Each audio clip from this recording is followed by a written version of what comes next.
আমার চ্যালেঞ্জ হচ্ছে পৃথিবীর 7টা সমুদ্র রয়েছে সেটাকে সাঁতার কেটে পার করা। তার মধ্যে 6টি সমুদ্র আমি পার করে ফেলেছি।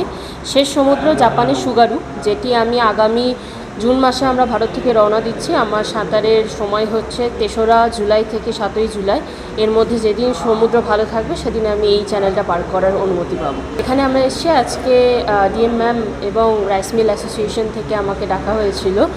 আমাদের এই যে স্পোর্টসটা এখানে ভীষণ কস্টলি, তো আমার একটা অ্যামাউন্ট আমরা প্রায় সম্ভব হচ্ছিল না জোগাড় করা, সেটা ওনারা হেল্প করেছেন। অবভিয়াসলি কালনার এসডিও ম্যাম, উনিও ভীষণভাবে এটা ইনিশিয়েটিভ নিয়েছেন।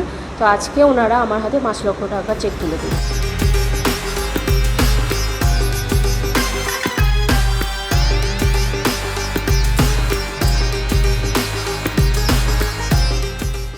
দায়িত্ব বেড়ে গেল, পার করতেই হবে, এটাই।